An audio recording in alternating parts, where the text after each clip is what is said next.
Queridos amigos, irmãos em Cristo, venho hoje compartilhar com vocês o estudo sobre o tema Educação à luz dos ensinamentos deixados por Jesus.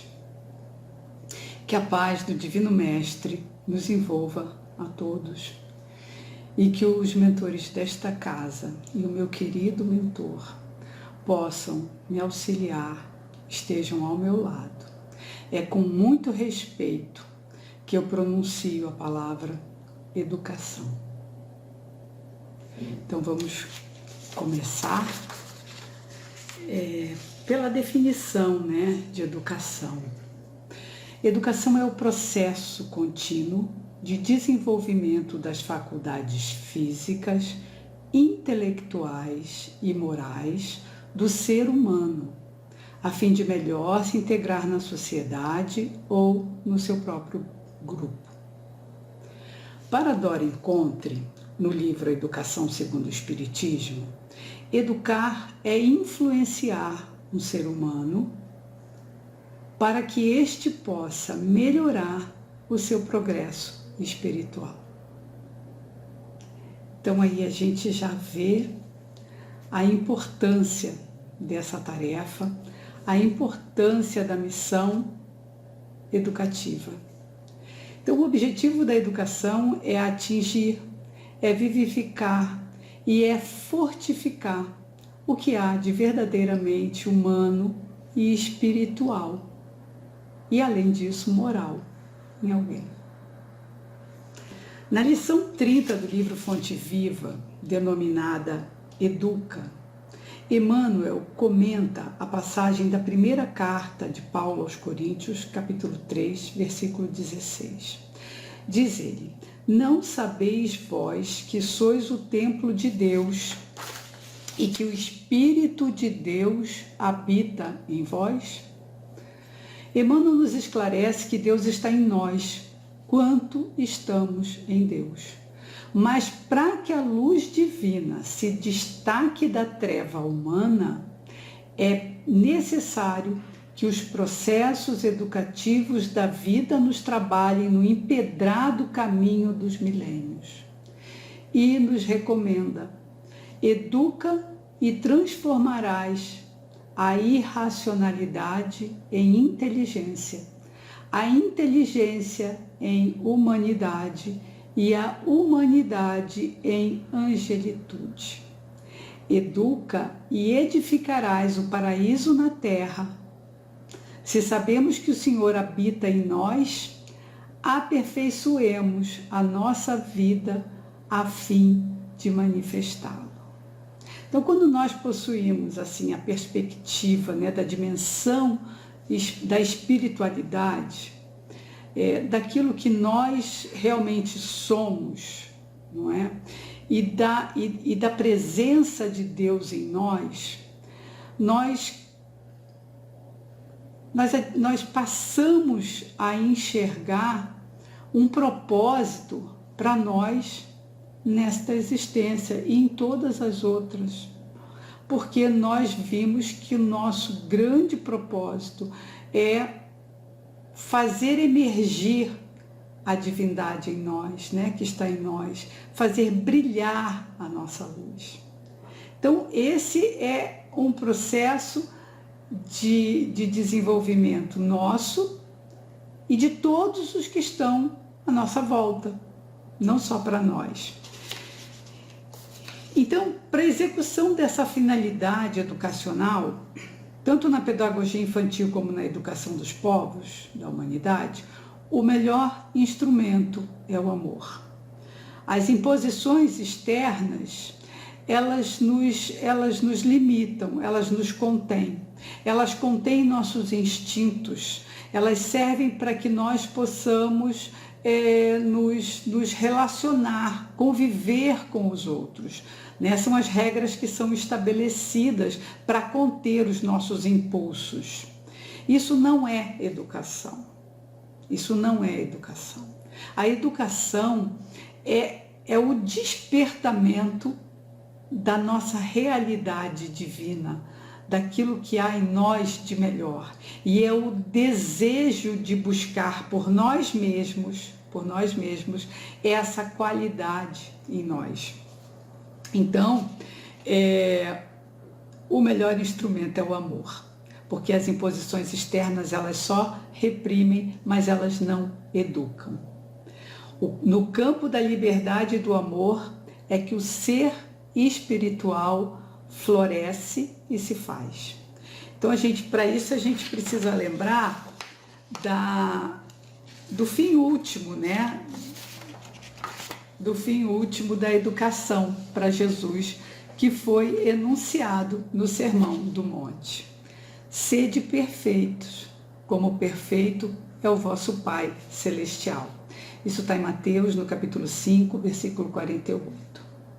E para a gente ver a importância, né, da educação na obra do Cristo, dentro dos ensinamentos de Jesus, no livro Reflexões Pedagógicas à Luz do Evangelho, da Sandra Borba, ela diz que o único título aceito por Jesus foi o de mestre.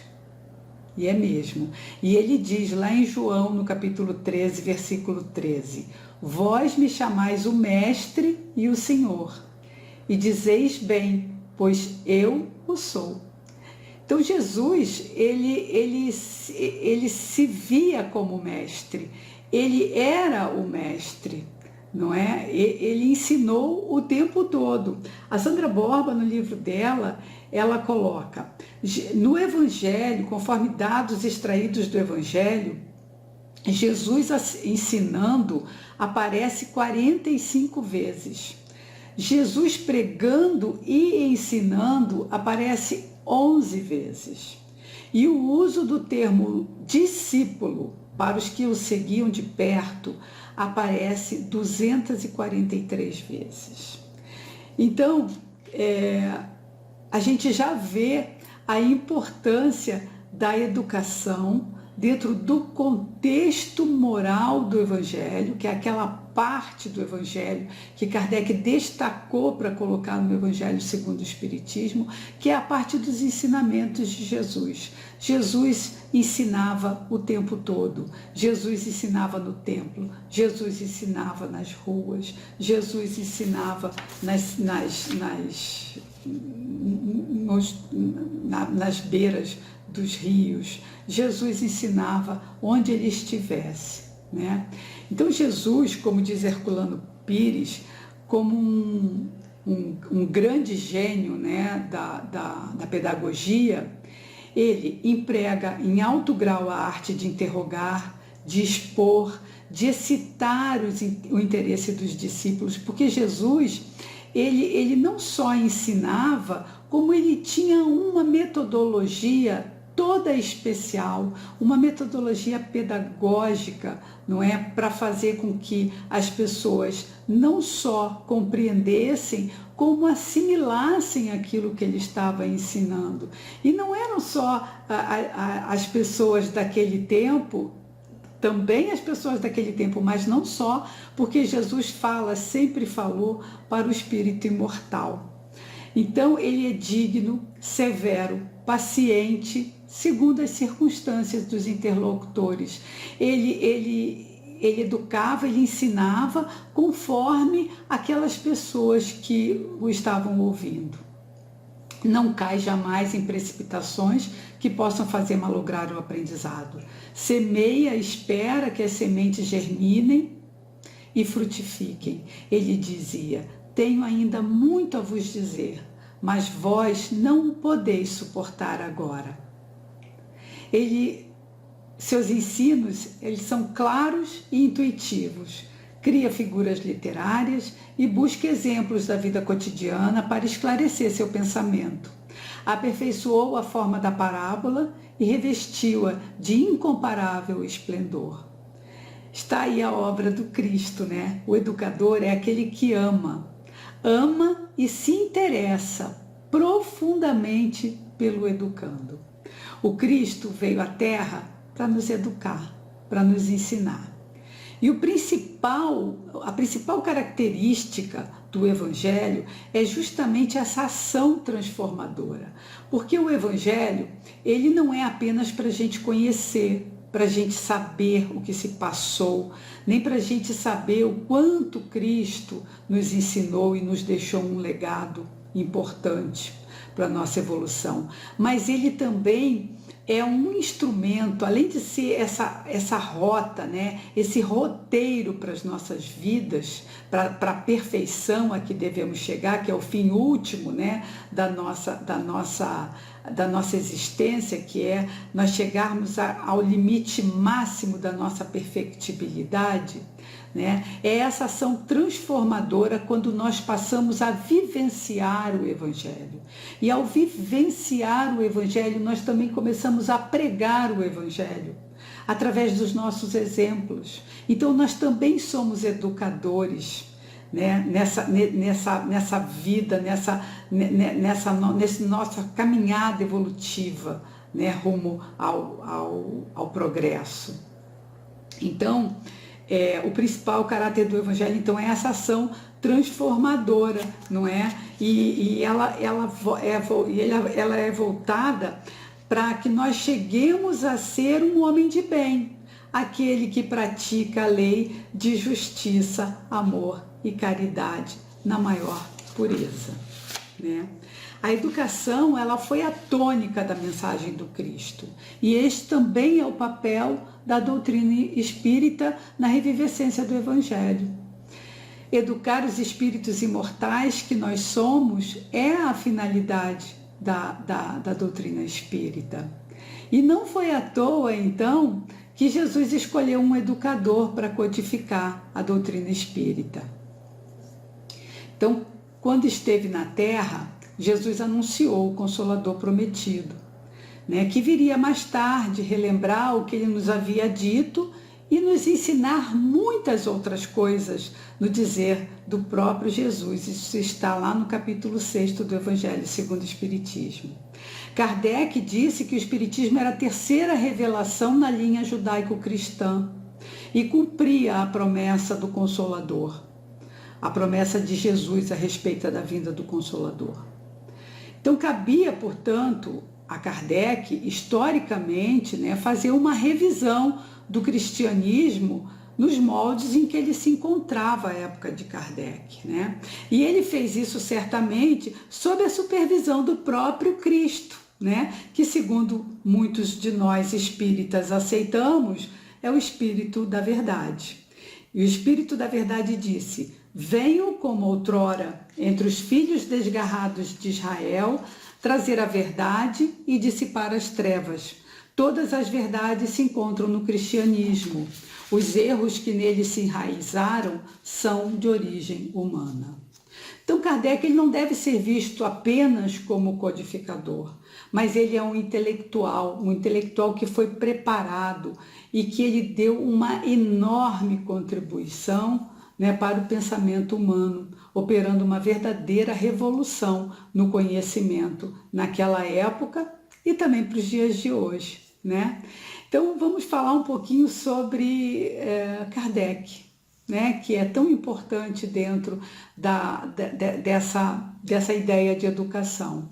Ele nasceu em Hippolyte Léon Denisard Rivail, em Lyon, na França, em 3 de outubro de 1804. Inteligente, estudioso, estudou na Suíça, no renomeado Instituto Yverdun de Pestalozzi, tornando-se brilhante professor. Kardec era poliglota e escreveu tratados de gramática, aritmética e pedagogia. Em sua casa ensinava os alunos carentes física, química, matemática, astronomia e anatomia. Kardec lançou-se ao trabalho da codificação espírita, tendo por trás de si longa experiência pedagógica, que lhe possibilitava encarar um problema, experimentá-lo, enquadrá-lo num conjunto harmonioso e arquitetônico. Então, Kardec era um homem preparado. Ele veio sendo preparado pela espiritualidade, ele veio sendo preparado pelo Espírito da Verdade, para que pudesse trazer a obra do Cristo não é? Ao maior número de pessoas, livre de qualquer influência dos erros humanos, né? Como o próprio Espírito da Verdade falou. E quanto à herança da educação de Kardec, ainda quando era Hippolyte Léon Denis Rivail, ela foi recebida de Pestalozzi. E a proposta pedagógica de Pestalozzi influiu sobremaneira no perfil de Kardec. E entre os objetivos educacionais encontrados em Yverdun estavam a liberdade de pensamento, a liberdade religiosa e a convivência entre diferentes credos. Então, era uma religiosidade sem dogmas, predominantemente moral, uma capacidade de observação empírica dos fenômenos naturais e da sociedade humana, o desenvolvimento da linguagem como expressão precisa e conectada com a realidade, o desabrochar integral das potencialidades humanas, a educação através do diálogo e da ação, da vivência interior e da experiência prática. E Jean-Jacques Rousseau, que foi mestre de Pestalozzi, entendia a educação cuja tônica principal é a liberdade, deve ser antes, uma proteção da criança contra as más influências de uma sociedade corrompida do que uma introjeção de valores e ideias. Então é que a consciência humana, habitada a divindade em nós, que mais do que razão é o sentimento do bem e do mal, manifesta-se espontaneamente, devendo ser antes protegida da degeneração que moldada do exterior. Então a ideia de educação que Kardec trazia, né, já fruto da orientação pedagógica de Pestalozzi e de Jean-Jacques Rousseau, era justamente essa proposta, a mesma proposta cristã, né? Como um projeto de educação para a humanidade. Então, a ideia já não era mais uma proposta de educação que viesse de fora para dentro, colocando valores externos, mas o desenvolvimento de uma capacidade intrínseca ao ser humano para que ela viesse a aflorar, não é? Sozinha, ou seja, numa autoeducação. Então, a verdadeira educação é aquela que auxilia ao próprio educando a tarefa de se autoeducar, ou seja, de buscar os valores mais importantes da divindade, os valores morais, né? Então, em um dos livros mais brilhantes de Pestalozzi, chamado Minhas Indagações sobre a Marcha do Desenvolvimento da Humanidade, ele anuncia a teoria dos 3 estados. Ele fala do estado natural, do estado social e do estado moral. Resumindo, o estado natural seria aquele dos nossos instintos, que são aqueles comportamentos atávicos que a gente já vem trazendo de várias encarnações, que são instintos mesmo, eles são as respostas automáticas que a gente dá às coisas, né? O estado social seria aquele decorrente da nossa condição gregária, né, de vivida em sociedade, em que se estabelecem regras, normas e costumes e leis também, né, para poder conter esses mesmos instintos. Então, baseado nesse estado social, nós teríamos que ter comportamentos, não é, contidos, nossos instintos seriam contidos e nós nos comportaríamos como essas regras sociais, né? Mas o estado social, ele cria um conflito, né, entre aquilo que eu sou, né, entre aquilo que eu trago, entre o meu comportamento instintivo, não é? E entre as regras sociais, as normas, os costumes e as leis, não é? Que vão, na verdade, conter o espírito, mas essas regras não vão educar. Eu sei que eu tenho que cumprir, mas eu não cumpro Porque está dentro de mim. Porque à medida em que eu tenho a lei dentro de mim, eu não tenho mais necessidade da lei. A lei só serve para criar um comportamento, para criar uma conduta. Não é para forjar essa conduta. Se eu já ajo assim naturalmente, eu não preciso daquela lei. Eu gosto de dar o exemplo da lei sobre jogar lixo no chão. Eu não jogo lixo no chão, então eu não sei nem o que está escrito naquela lei, porque eu não preciso dela. Eu já tenho a lei dentro de mim. Então essa é a ideia. Então o que vai realmente solucionar esse conflito entre o estado natural e o estado social é justamente o estado moral, que é aquele onde o indivíduo já desenvolvido, não é? Moralmente, ou seja, onde ele já despertou para aquela conduta moral, ele vai agir em sociedade ou com ele mesmo da mesma forma. Ele vai poder ser e ele vai poder conviver. Então, daí a importância dessa educação que fomenta no ser humano o que há de melhor nele, né? Então, a regra, ela contém um impulso, mas a regra não transforma. Então, a solução do conflito está justamente nesse estado moral, onde nós transcendemos o instinto e transcendemos a lei pelo estado moral. Então, para Pestalozzi, o objetivo de toda educação humana é atingir esse estado moral, né? Através do despertar de um processo de autoeducação. A missão de educar. Santo Agostinho, no capítulo 14 do Evangelho segundo o Espiritismo, item 9, nos instrui assim: Ó espíritas, compreendei hoje o grande papel da humanidade. Compreendei que quando produzis um corpo, a alma que nele se encarna vem do espaço para progredir. Sabei vossos deveres e colocai todo o vosso amor em aproximar essa alma de Deus. É a missão que vos está confiada e da qual recebereis a recompensa se a cumprirdes fielmente.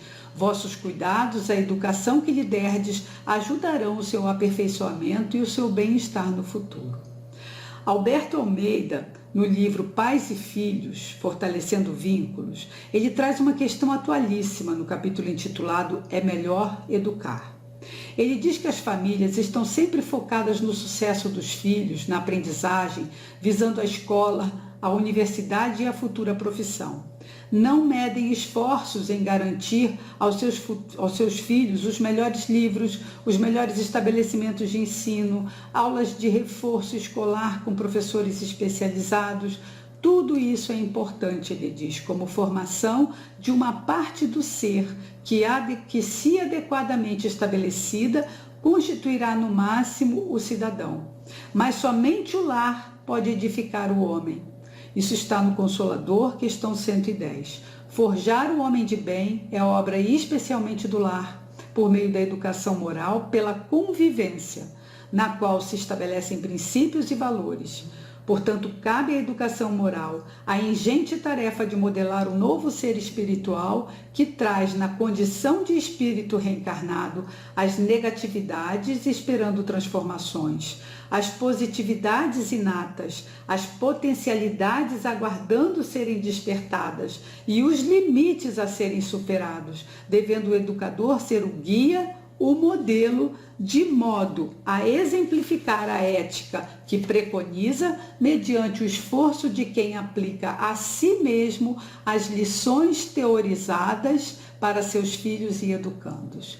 E em O Livro dos Espíritos encontramos a palavra educação 29 vezes, sabendo que Kardec e os espíritos benfeitores, amigos, eles trabalharam bastante a questão da educação.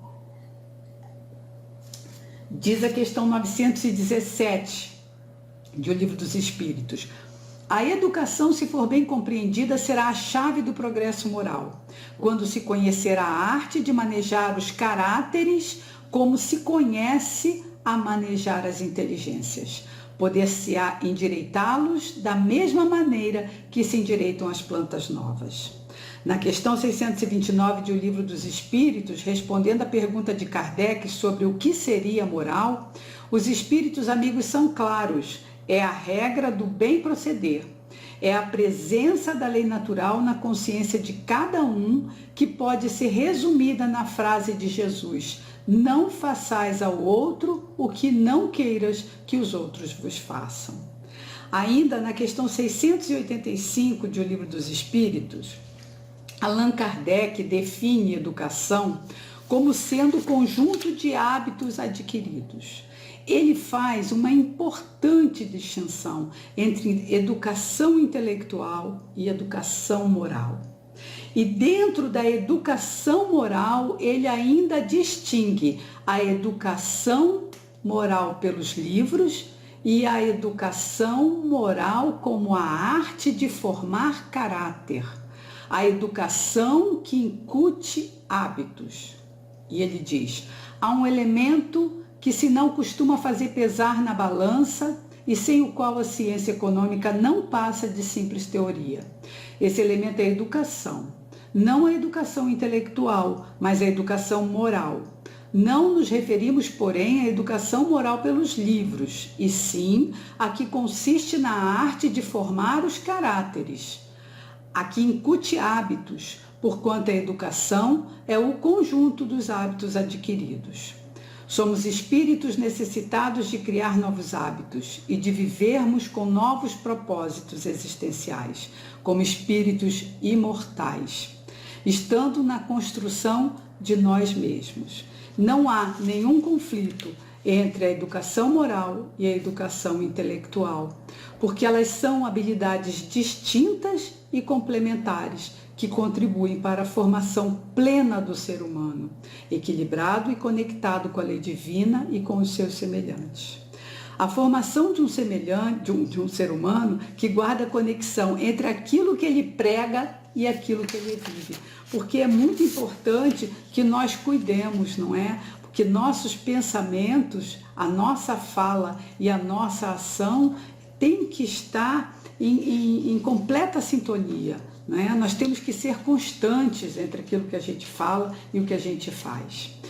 Ao educador espírita ou não, especialmente aos pais, compete a importante missão, importante e sublime missão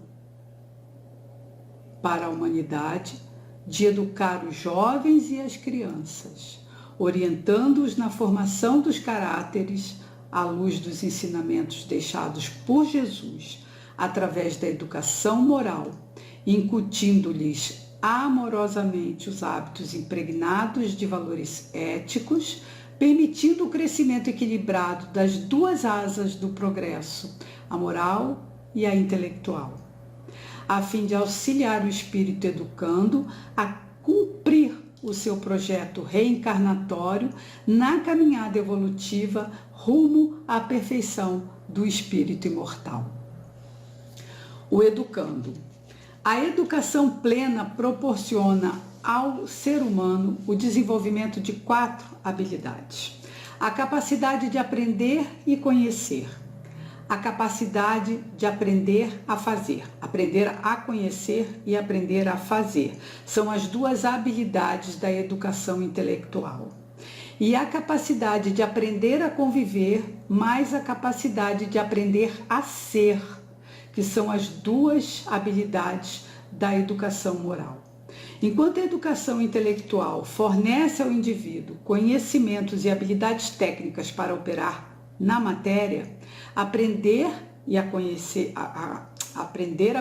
e aprender a fazer, a educação moral diz respeito às habilidades e comportamentos para que o indivíduo se relacione consigo mesmo e com os seus semelhantes, ou seja, aprender a conviver e aprender a ser. O equilíbrio entre essas 2 asas, a intelectual e a moral, é fundamental para o progresso do ser humano, pois sem princípios e entregue aos próprios instintos, a pessoa age automaticamente, não sendo capaz de domar-se a si mesmo, de dosar os seus desejos e de conter-se. E o resultado disso é a infelicidade, né? O não saber lidar conosco mesmo.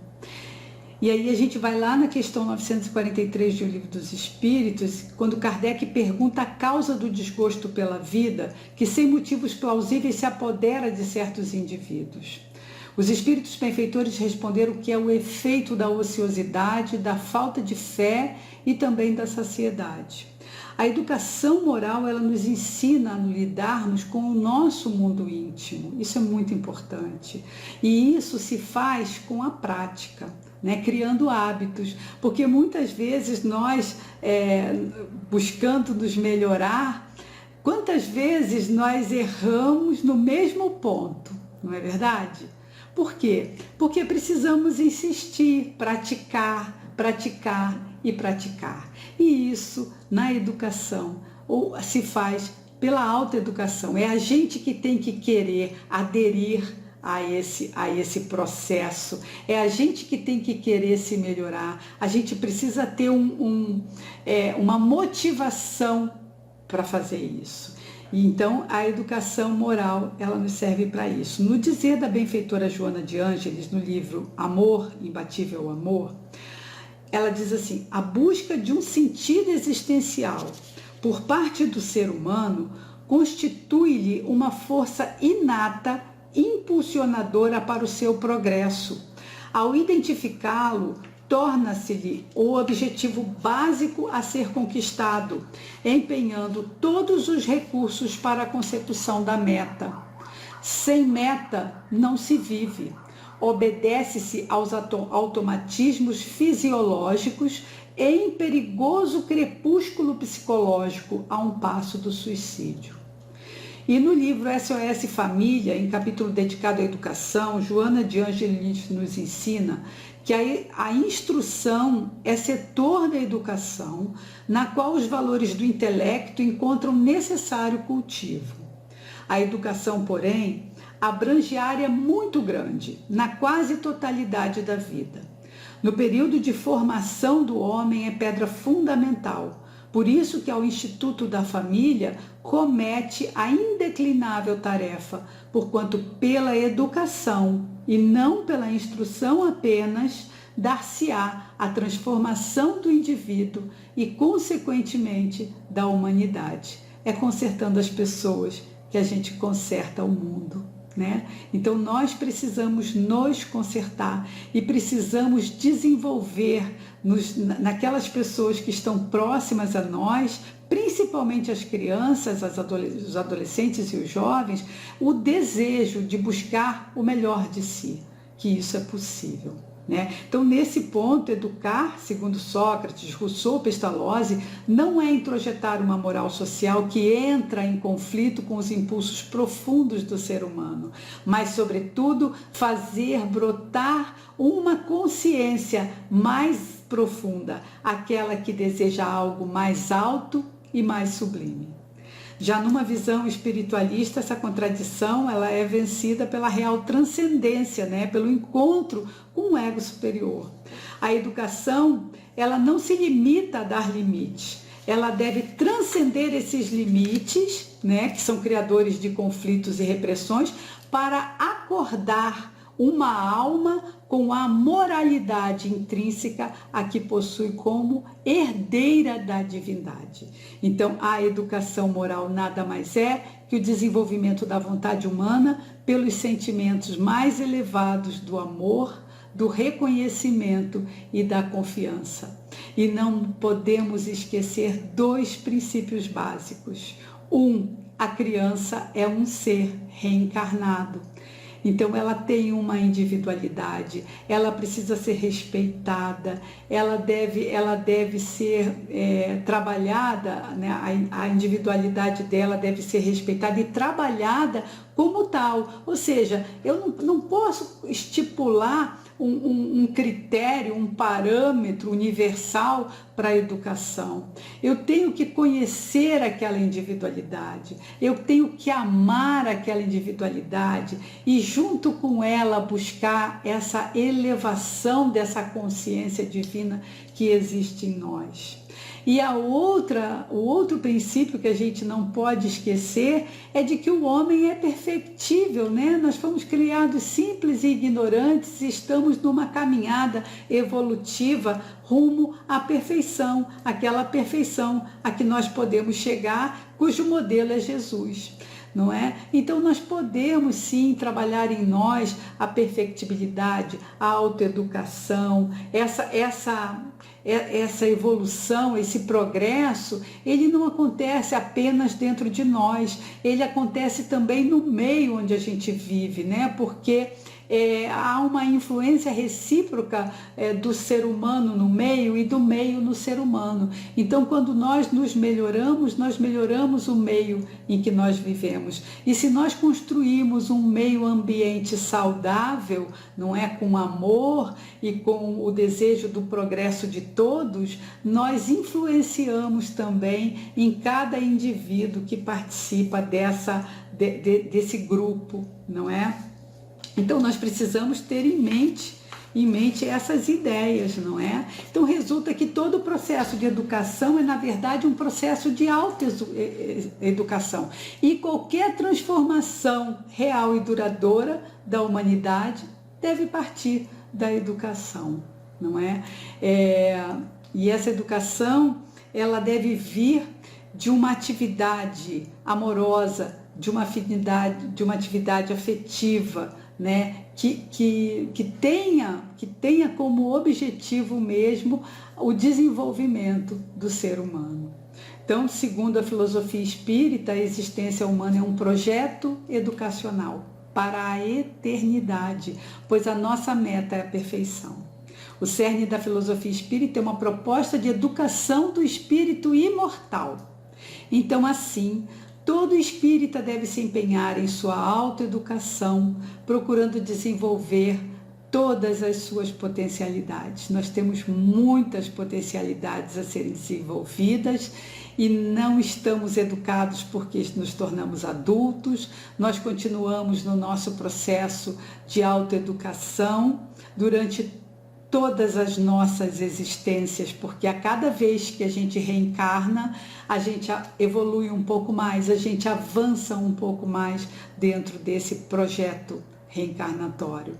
E todo espírita também deve se comprometer com a educação da humanidade, né? Seja em casa, seja no nosso trabalho, nas casas espíritas onde a gente frequenta, na nossa família, enfim, em todos os lugares onde o espírita está, ele deve procurar ser um exemplo da educação conforme as lições que Jesus nos legou e conforme esse projeto maravilhoso de Deus, que é nos encaminhar para a descoberta em nós da divindade.